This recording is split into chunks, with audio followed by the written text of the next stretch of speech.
Hello, good morning, welcome. Everyone that's on YouTube, everybody that's on Facebook, everybody that's watching this now, and everybody that's watching this later. I'm so glad you're here. I appreciate you being here. I have Trevor Cassaberry, and we're going to talk about finance this morning. So if you have questions on finance, please hit us. I got some questions from Mark Sibley's, a fellow Randolph alumni. Trevor Cassaberry is the author of For the Hustler. Great book.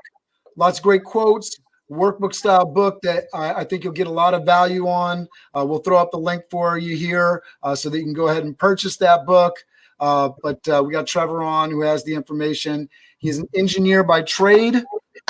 Got an excellent mind for this thing. Definitely somebody that I'll be looking to a great deal for advice on how to improve and monetize my business. So hopefully you'll talk to us this morning, give us your questions, give us your feedback, and if you're watching this later, that you'll follow up and ask some questions because I know Trevor will love to help you out. Trevor, thanks so much for being here. Thank you for bringing me back again. I'm enjoying myself. So this is Biz Dev Live, right? Biz Dev with C, which is me, and we're going to talk finance. So I know that you have your consulting business, and there's a lot of education around finance. Can you just walk us through like why anybody in their right mind should listen to you and deal with you or sign up to, do a consulting session with you? I just want people to understand why it's important to hear from you today. So if you can expound on that, I'd really appreciate that. Right. So the difference between me and pretty much all the other financial gurus or consultants that you're probably going to find is, number one, the fact that I'm bootstrapped from the bottom. So I didn't go to I don't have an MBA. I didn't even get a business degree. My degree was, like Cameron said, specifically in electrical engineering, and it just came from the fact of my life, the fact that I was going to own college loans like most people, the fact that I was going to be paying rent like most people, the fact that, like most of my friends, I was going to be moving back to New York City, one of, if not the most expensive city in the country. So it was just knowing all of those things. I needed to have that good financial base. So in doing my research, I was diligent and thorough and made sure I had an understanding of everything because I needed it the same way majority of my clients do. So even starting Cassaberry Consulting came on the back end of me knowing that I had a daughter on the way. So, it kicked me in the butt. I already had the business and investment expertise, but I'm able, even talking to one of my recent clients, I'm able to connect on people on a personal level because, again, I likely went through or am going through something that you went through or are going through. So I can tell you exactly how you need to pursue it as opposed to how someone who has an MBA should pursue it. And talk to us about the success that you've had so far. So tell me about the track record and what you've done up to this point to sort of provide a case study for folks on your ability. Well, number one, Cassaberry Consulting is the primary case study because that's, I am my first client. So, I don't do anything for my clients. I don't do it for myself. So one, my business is registered as a city and state and federal vendor. So that's something I help my clients do. I've helped, at least a dozen clients actually start their business and have it up and running, let alone the ones who are still in the process of conceptualizing their idea. I made over $1,000 my first year on the stock market, and every year I've been profitable as it pertains to investing in the stock market. So that's another reason a lot of people come to me. And I find affordable ways to do everything. Like, by no means did I have any additional streams of income when I started my business. So, I'm a living example of how you can put together a plan and fund your business, based on exactly what your budget is. And then, also my wife is case study number two. I'm a Kosua.com, Kosua Nantachi. My wife, she also went to Randolph, the mother of my child. She was fired while she was pregnant. So it really came down to the fact that I knew business so well, I needed to help her launch hers because she was 5 months pregnant when she got fired. So one, we were going to need the income, and two, she was going to need something to do while, one, she was pregnant, and two, after the baby was here, because it was going to be so hard for her to find a job. And now she, runs a publishing and editing consulting firm where, she's edited multiple manuscripts, released, 2 books, going for the third one in just 2 years and change. She's unbelievable. Everything about her business, that's up and running is also going with mine. I have another client, Ake here. She makes hand woven do-rags and satin bonnets. We also went to Randolph. Her business is up and running. It's just everybody business that started from the ground with me is up and running and, constructed in a professional way that none of us are fearful of going bankrupt or shutting down, even during coronavirus and all these other things. That's amazing. So I think we'll get a little feedback. Maybe you need to lower your volume a little bit on your end, and then there won't be so much feedback. One of the things I think, I was just talking to Mark Sibley. So he sent me some questions last night. He was talking about, I'm going to try to pull those up in front of me, but, things like, this I think was the second one, but just talk about, loans versus grants, that sort of thing. I know when you hit me back this morning, you were saying, well, I've never taken loans or grants. And one of the things that stood out to me, and, I had that same piece of the conversation, you're going into the college process, for example, you're a student and you're going to take out loans. And there's a lot of people that would advise you, that's just a little bit of loans, that's nothing for that type of education. So what kind of advice would you give a business owner? And then maybe we can also tackle, on the other side of that coin, somebody that isn't even to the business stage, they're just pursuing their education. How should somebody look at the potential of a loan versus grant versus any other type of financing? Right. So, I'm always going to encourage people to finance the business themselves. One, you don't have to worry about overspending because you're not going to spend what you don't have. So when it comes down to you not having, an extra $1,000 to run on Facebook ads for that month because you didn't make the sale, you end up just, hitting the pavement and finding the sales yourself, whether that's in a actual store or online or in an email or text message. But it allows you to be more adaptable to what you have going on. If you can't fund the business, solely through your regular funding, depending on how much income you have from, let's say, another job or what have you, I would say the next best thing to go after are grants. So I've been getting told, and I haven't really looked into it yet, but apparently there's, a bunch of grants available to small businesses during this coronavirus pandemic. I haven't looked into it because I don't look for many grants and funding and stuff like that because I was able to do everything on my own, especially because I keep my overhead low from having an online-based business. But if you can't provide the funding for your business from your own pocket, a grant would be best because grants aren't, they don't need to be paid back. Some of them you don't even have to pay taxes on. But again, it would come down to you knowing exactly how much money you need because you don't want to put all of your effort into getting a grant and then you don't get the grant and now all of that effort was wasted because you weren't also putting it into your business. So I would say, again, do your due diligence and looking for grants because they're definitely a great source of funding for your business, but that may not be something that you can depend on. So you're still going to need to find ways to fund the business yourself, regardless of whether you have loans, credit, or grant. Yeah, I started Total Event Staffing, and I did not go into debt. I didn't take out loans. Right. I potentially could have, but I literally didn't even know enough. I mean, I didn't know enough about setting up a business to figure out some of the tax stuff that I figured out later. I think that's one of the big things that I think we definitely need to get into. I want to hit some of Mark's things first, but I think if we can put a pin in tax planning, because I know you got some information around that, and I might put my head down and just start taking notes because I definitely need that kind of advice.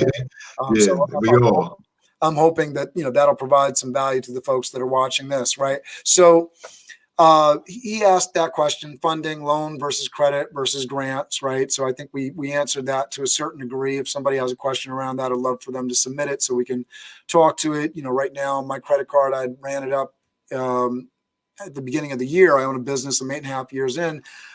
I knew what the budget was, what the revenue was going to be for the year. I have expenses like insurance that are big because now we're, $600,000 plus company a year, and we have things that cost money like insurance, and they're Right. big ticket items, and I didn't have it during the slow season. So I ran the credit card up thinking, hey, this is going to be a banner year. It's 2020. Everybody wants to do a wedding in 2020. Well, best laid plans, right? God laughs at it. So just a credit to what you're saying. If you can fund your business without credit, never spend more on your credit card if you're doing it for points or whatever that you can't pay back at the end of the month, sort of thing. And that's the smart way to run a business. Make sure that you're putting money, especially for an established business like mine, making sure that you have enough profit margin and cash flow so that you can put money aside for 3 months plus of expenses. That way, if a challenge comes up, you're more than prepared for it, and you're not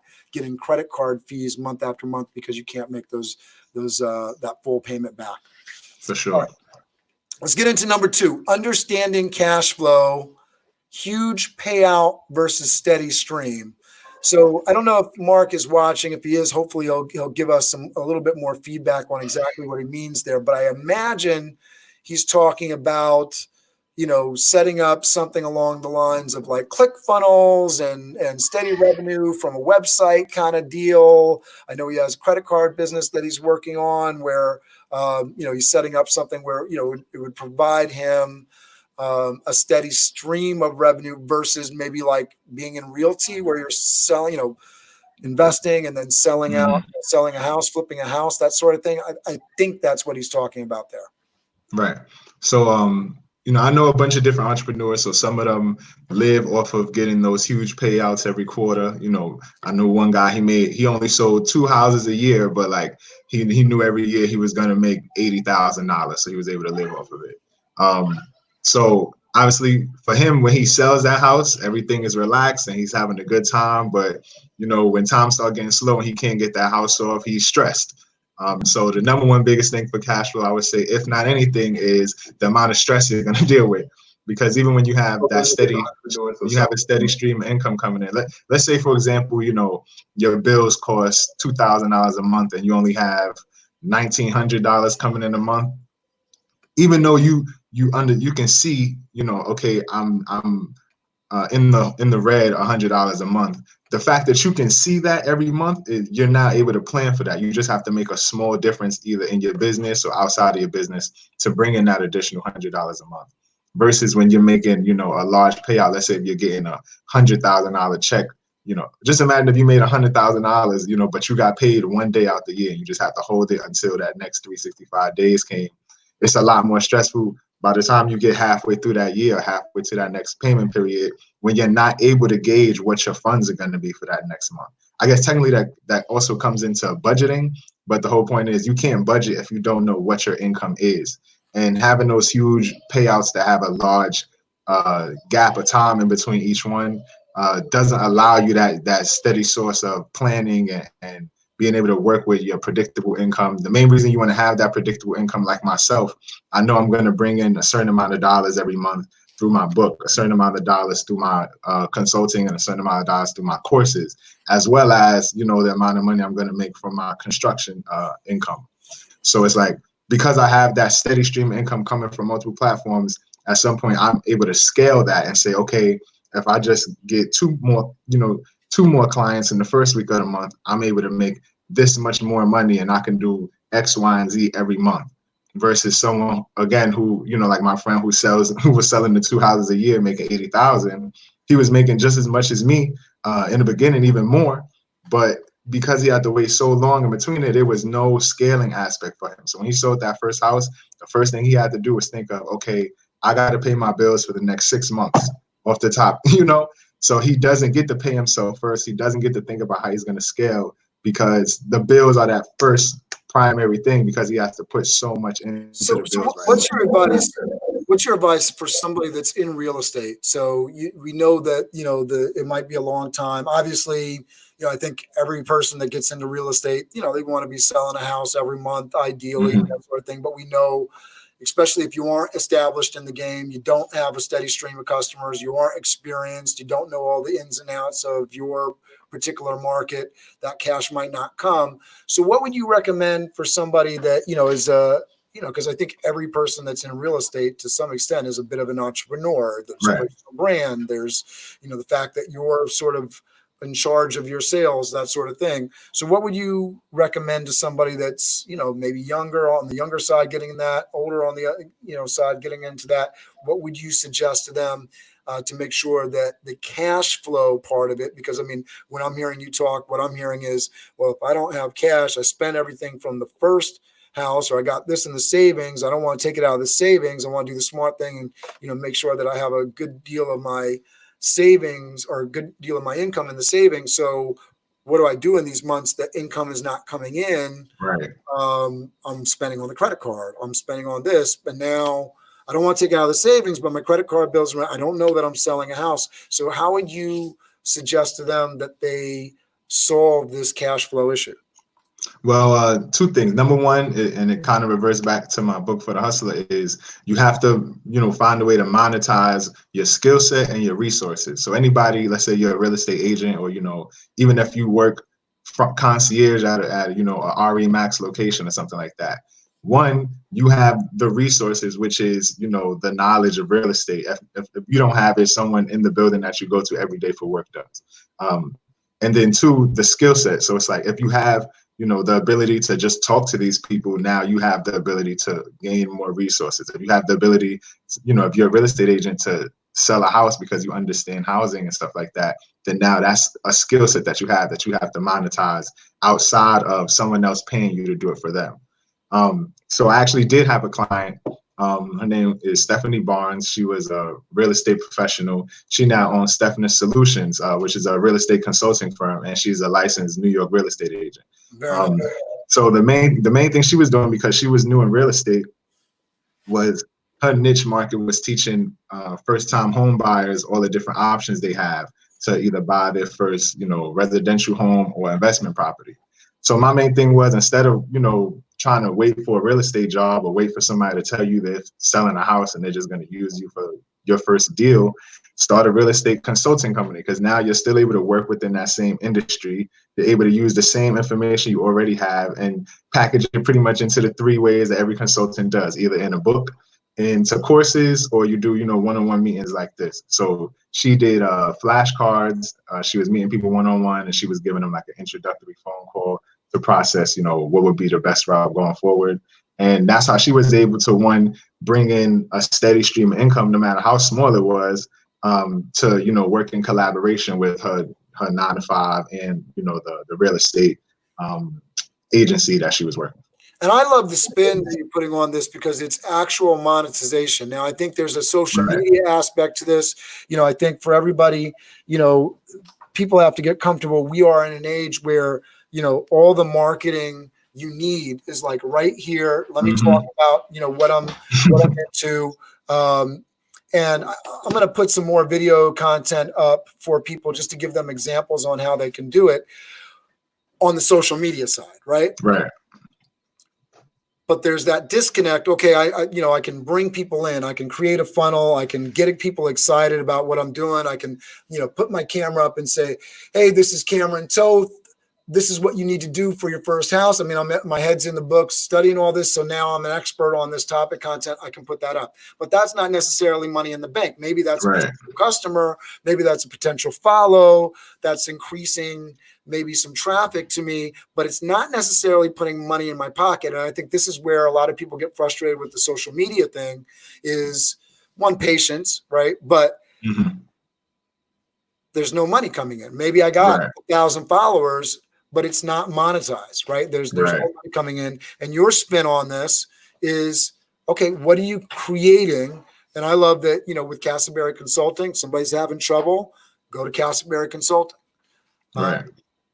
I know that Cassaberry Consulting is not the only company out there that can help you with this. And I think you want to be careful about, because there's a lot of get rich quick kind of stuff. There's a lot of people trying to sell you something. And I love that your story about, just the fact that, you're not coming at this from an angle of coming into the market to swindle folks. You're just trying to do the right thing for folks the right way.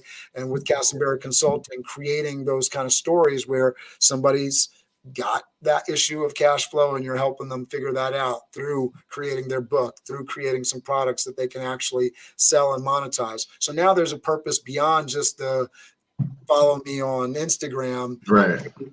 I got your email address now. Now we're going to send you a newsletter and you can buy this book, you can buy this product, and we're actually putting money in your pocket right now and creating some cash flow. So I think we answered this question, understanding cash flow.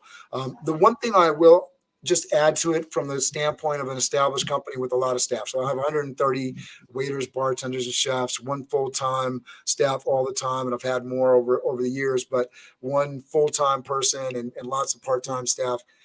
Cash flow in terms of receivables, it's really important. I was just talking with somebody on credit card processing thing, and one of the things that was really important to me, yes, I could save the fees with going with somebody on a cheaper credit card alternative, but I wanted to stay with my system because it's all lockstep. It goes out with the invoice. So there's a reason I'm willing to pay a little bit more, because my account services, and I know that I'm going to collect my money and I don't have to worry about checking this, checking that, because the system tells me somebody didn't pay, and it allows me to collect the money very easily. And that's not the part of my business that I want to focus on. I want to focus on taking care of people, servicing people, and not on, hey, give me money. And that part of it allows me to do it. So I think that's something for somebody that's setting up a business. Do you have a system in place for collecting the money? And especially if you're doing consulting or selling a book or selling a product, you want to collect that money ahead of time. Yep. And not, collect on and having to be chasing down IOUs and everything. Trusting people is great, but chasing people down for money, that's extra work. And that's not necessarily what we're about. For sure. All right. We want to get into this third one. Yeah. Budgeting, business and personal. Right. So when it comes to budgeting, it's crucial. Like, now I can't say that I started budgeting when I first had my business, or at least I wasn't budgeting to the degree that I do now. So maybe in the beginning I had a personal budget, and the thing that forced me to even make a personal budget, because again, I didn't go to a school where they just taught me how to budget.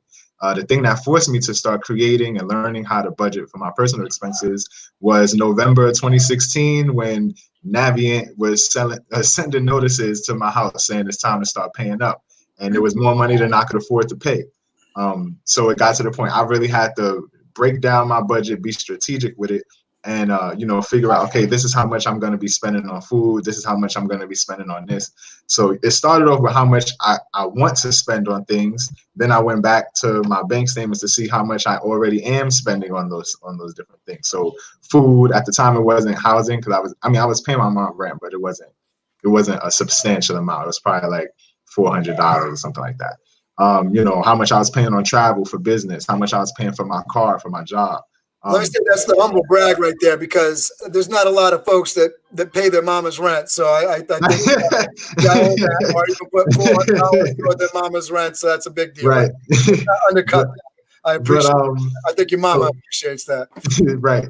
So originally it was how much I want to pay and budget towards these different expenses. Then I had to, reevaluate it based on how much I was already spending. So I was under the impression maybe I could just spend, $10 a day on lunch, and that's okay. Then you realize, whoa, that's $250 or $200 a month. That's like groceries in itself almost. So I had to realize, all right, I have to cut out buying lunch every single day. I only worked like 10 minutes from my home, which most people don't. So I had to put into my planning, which is another part of it. When you budget, you also have to create like a schedule and a plan that collaborates with it. Otherwise, it'll fall short. So when I created that budget, it was like, okay, I cannot spend money on lunch anymore. Like I can't spend $1 a day because I don't have the $30 a month. So I waxed that, and now I cut that out of my budget, and now that was more money I could allocate towards the side. Because again, the whole reason I was creating the budget was in order to pay the student loans. eventually I was able to work with that budget, but then, I moved out with my wife and everything else. So again, I had to keep going back, and, I still do it now. Essentially every month I go back and reevaluate my budget. And then every week, I go back, every week I go back to, reevaluating, my business profit margins. I go back and reevaluate my business budget. Now, when it comes to budgeting for your business, you don't start off with, oh, this is how much I want to pay. This is how much. You literally start off, these are the things my business needs. So my business needs, rent, if you're running a business that has a storefront. My business needs a website, because every business should have one nowadays. My business needs a telephone number. Yeah, we got to put a pin on that and go back to the website thing, because it's one of those things in business that really is a pet peeve of mine. I'm getting something from somebody that owns their own company, but I get an email from a Gmail address, and I just will come back to it.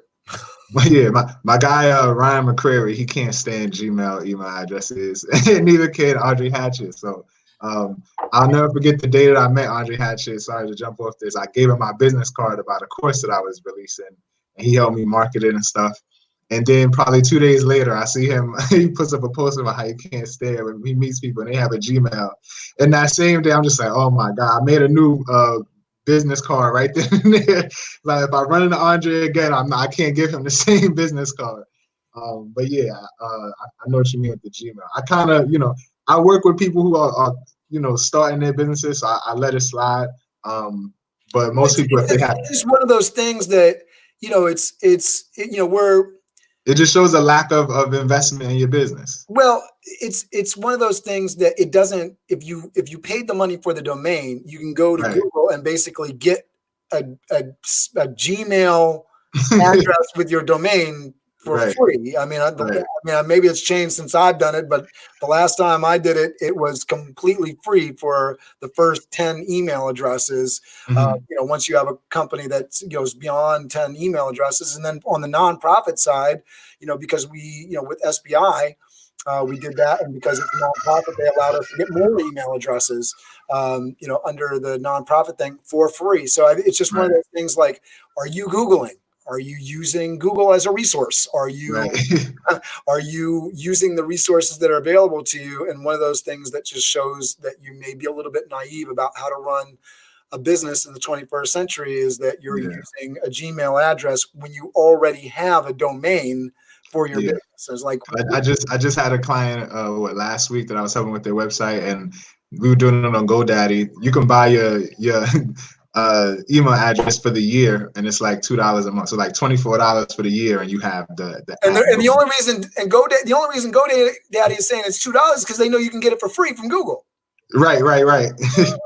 They're like, well, let's get something, let's take advantage of this. And they're probably using Google as a back end service or something, like they're just charging you for something that's free, most likely anyways, because most people are only going to have 1 or 2 email addresses, that sort of thing. So let's get back into this budgeting, business and personal. And while we're on this subject, because I know you were talking about how you were working things out, but this book is, I'll throw your book up here as well. For everybody that's watching, this is Trevor's book, For the Hustler.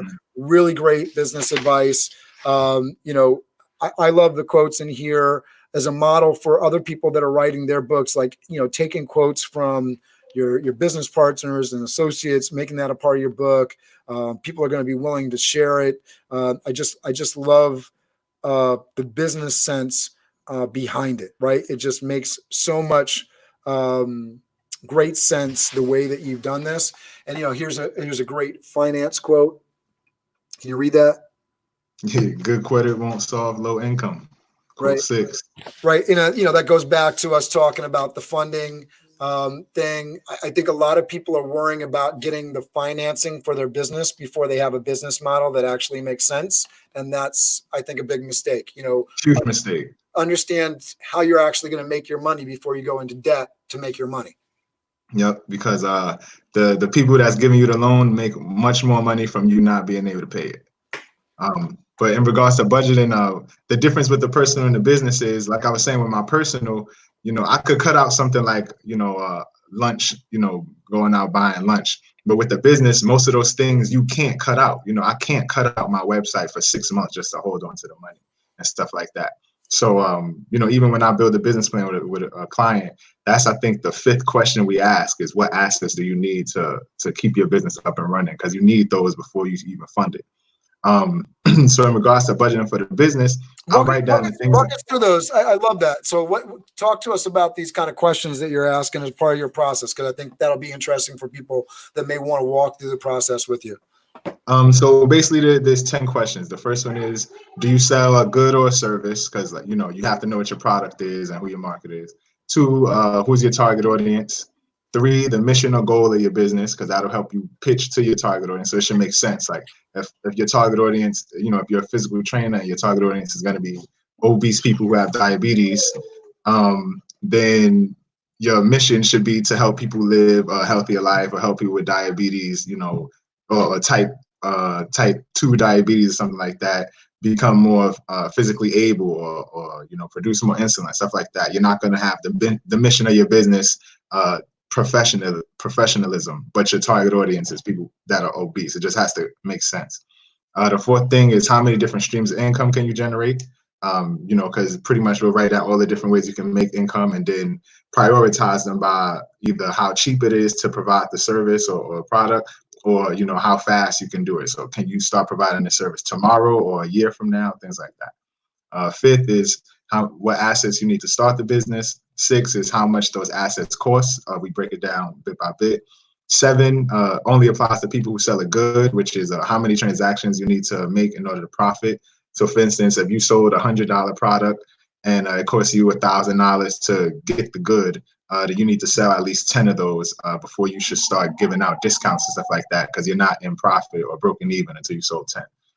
Number 8 is the target profit goal. So we pretty much use price list breakdown to figure out how much profit your company will make from each sale or each each product, and we come up with a milestone. So you should be selling 2 products a day, for 2 weeks of each month for this 3-month span in order to hit this profit goal, things like that. We usually started off with giving you a plan where your business can make $50,000. That doesn't mean your business profits that in a year. It just means if you stick along this guideline and follow this plan, you will have a plan put in place where once you complete it, your business will continuously bring in $50,000 a year. The question number 9 is, what licenses, certifications, or insurances do you need to start your business? And then lastly, number 10 is, do you need a team to start your business? And if not, what team members would you add to your business in order to scale? Because I always used to say, you may not need a team to start your business. Like myself, I didn't need a team, but in order to scale bigger, if I wanted to take 50 clients a month, I can't possibly do it myself. So at some point, I need to figure out what team members I need going forward, because I incorporate them into my budget. No, I think that's incredibly important. This book I'm reading right now, E-Myth by Michael Gerber. I think it's upstairs right now. I don't have it in front of me, unfortunately, but I'll throw up the links for it. E-Myth by Michael Gerber, that just lays out, you need to be thinking about the long term for your business. For me, when you say a business earning $50,000, if my business was earning $50,000, I'd be in the super poorhouse, right? Because I know that the business brings expenses, so people need to understand that. No, that's a business profit of $50,000, not revenue. Oh, nice. So that makes a lot of sense to me. So whatever your revenue over the course of the year, your revenue, what you would get paid on top of your expenses, and then $50,000, that makes a lot of sense to me. Right. But I think that's something that people walk into the business, not understanding. They don't know. I know I certainly didn't when I started Total Event Staffing. Mm-hmm. I had no idea on what. If I thought I knew what profit was, I didn't know what profit was. Right. I didn't understand. I thought simply like having more money than my current expense at whatever moment was profit, and it isn't. Right. So just having that understanding of the business, and then also having the understanding of how to build out a team. I think that's so crucial, because a lot of people, they're excited. They may think they're going to hire people. Maybe they don't. Maybe they're just going to do it themselves. But if you're planning for success, that means the company is going to grow and you can't do it all alone, especially if it's a successful company. So having the idea of who you're going to hire ahead of hiring so that you can plan, understand those positions, live those positions, sign off on those positions. So when you finally do hire a person for that role, you've lived in that position and understand it enough that you can't be swindled.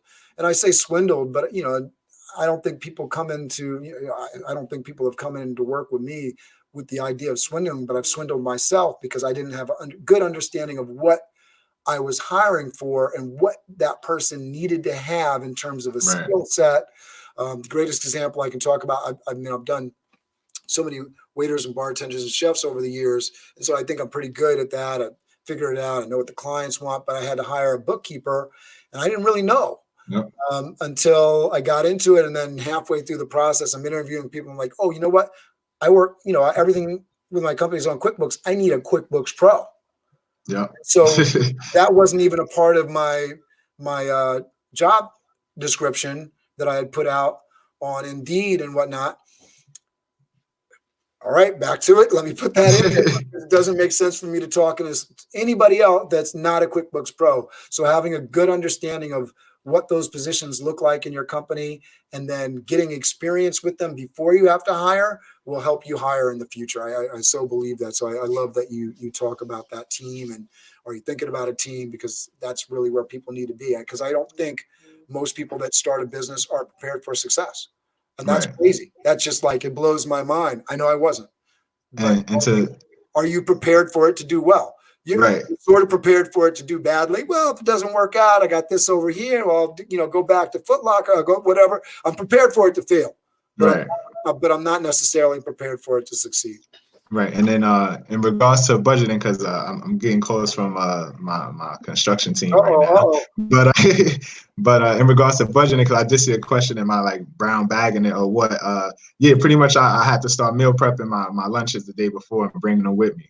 So now if I was working somewhere that had a microwave in the field office, that was great. But if I was working somewhere on the highways or I had no microwave, then it was either eat early or be able to eat later, or figure out what's close by in the field to where I could heat up food or whatever I could do. But again, it just comes down to planning. Like budgeting is just another form of planning. You're planning your money, but again, you have your sales protocol in which you're planning how people see your product, how you get them the product, and things of that nature.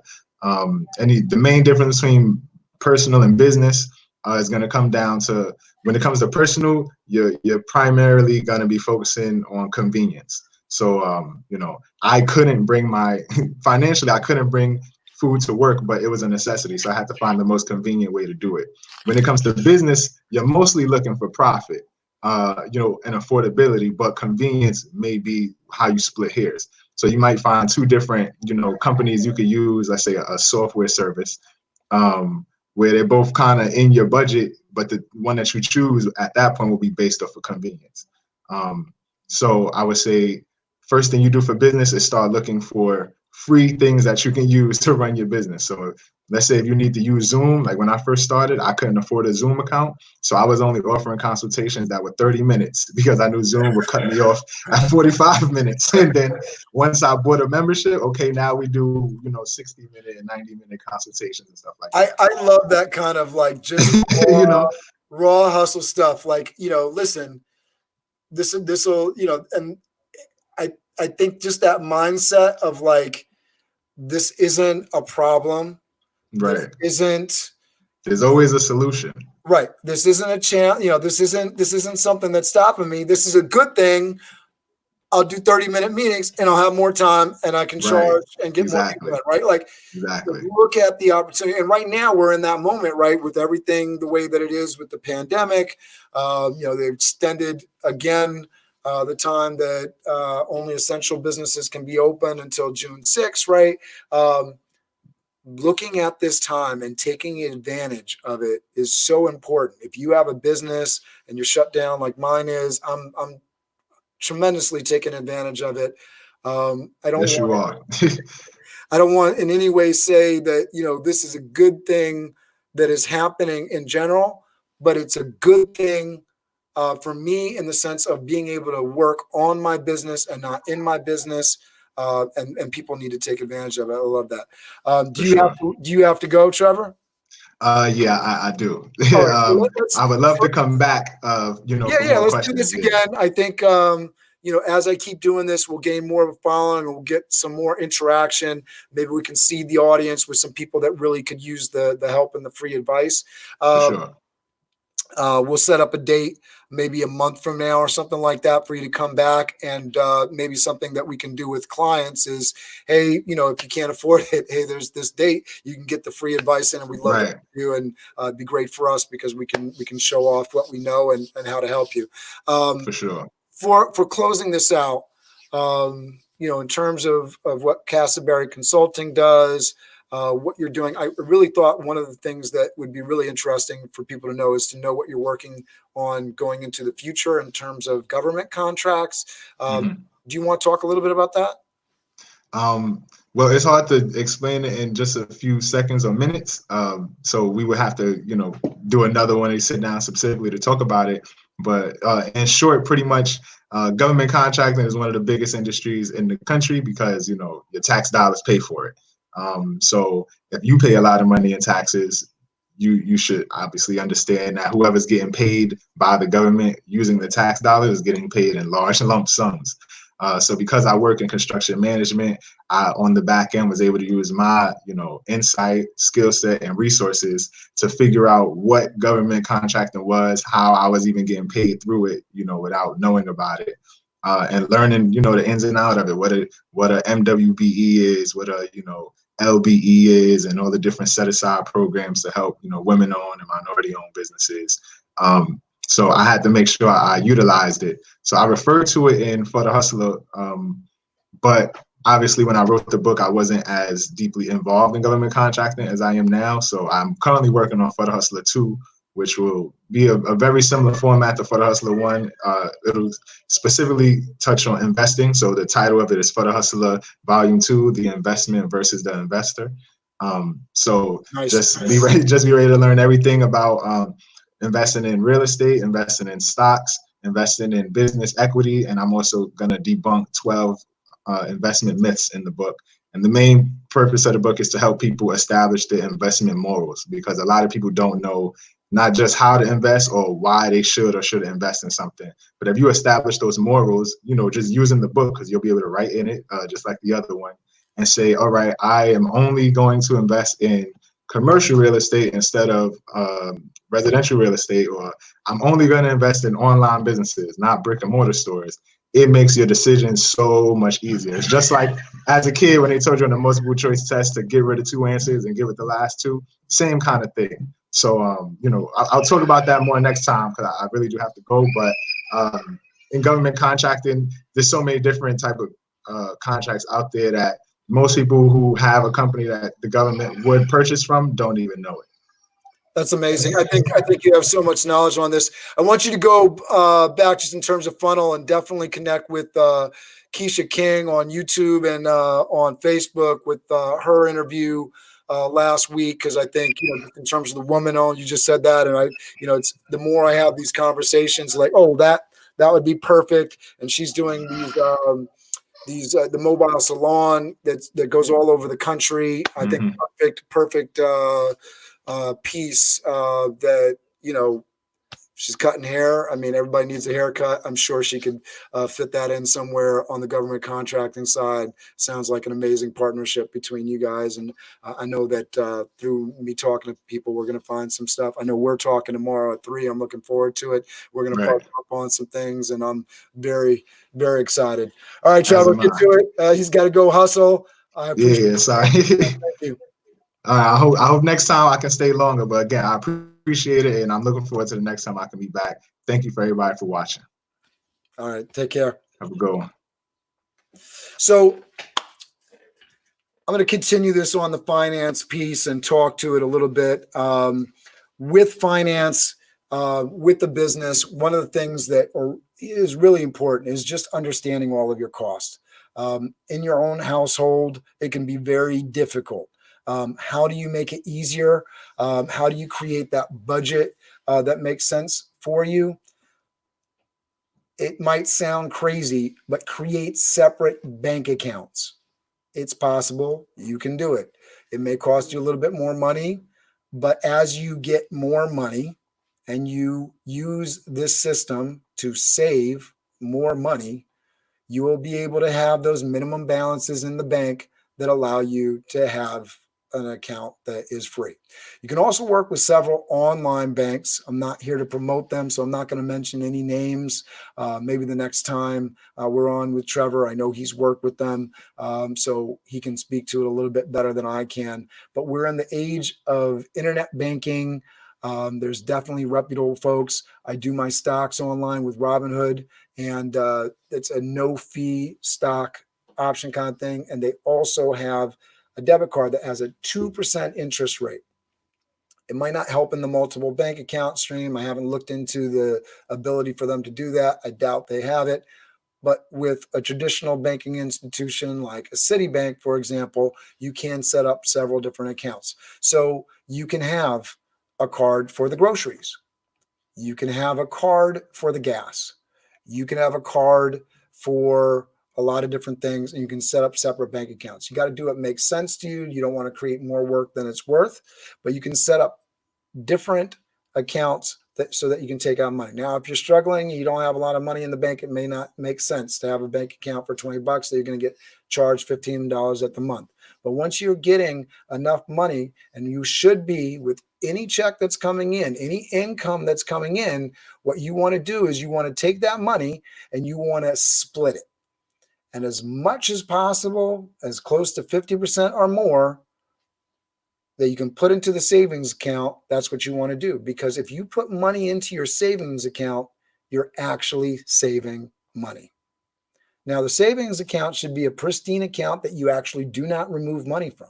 It should be a long-term thing. It should not be a short-term thing. It should be a 10-year, 20-year kind of goal. And even then, when you're putting money into a savings account, in terms of credit score, in terms of buying a house, you can leverage that money. And the longer you keep money in your accounts, the more money you have. So the savings account is just one piece. Now you have your checking account. In your checking account, the goal there is, with the money that's left over that you didn't put into the savings account, to keep that money in your account longer. Treat it like a game. I got paid $500 this week. How much for how long can I keep it in the account? Can I not take it out? Can I spend less?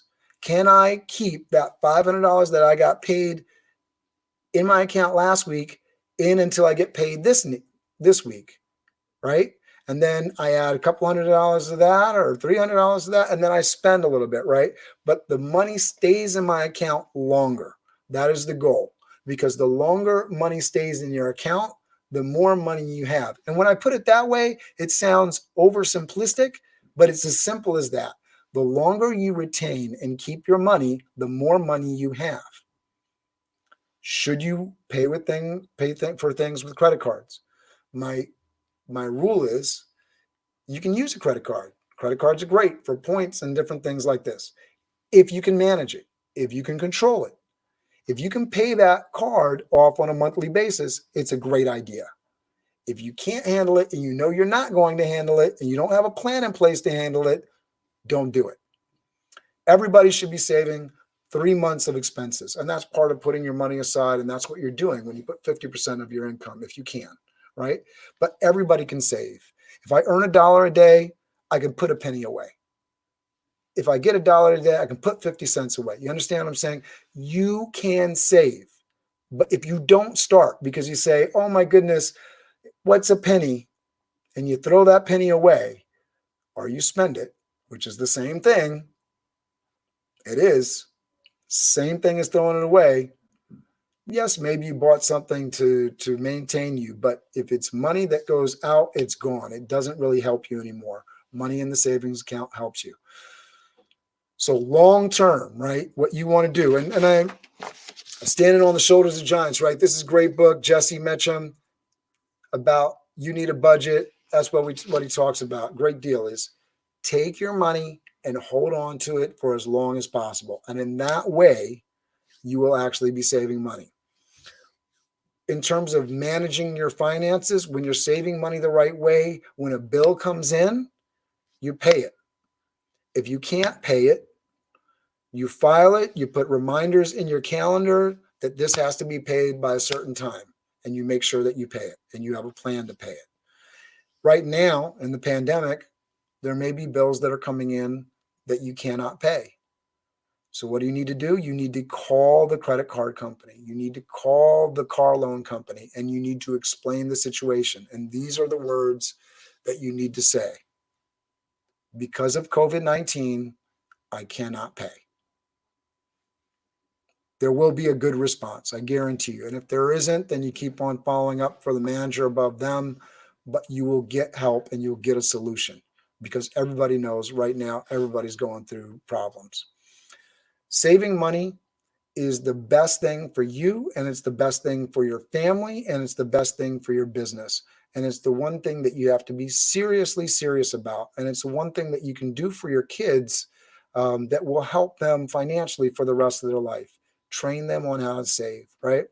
So as they get an allowance, as they get money, teach them responsibility. With my daughter, we paid for babysitting. She was allowed to spend half of the money. She had to put the other 50% in the savings account. Why? Because it's training for the future, right?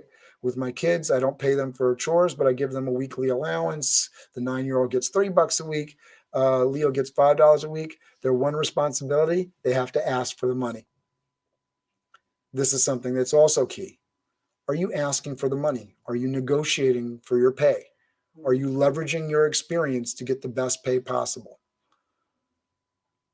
I've said the story so many times about having to raise rates with total event staffing and being nervous about it.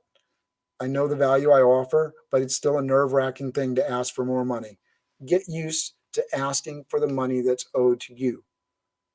Don't wait for somebody to give you money. Go after it. Chase it. Find a way to monetize what you do. Doing social media is fantastic.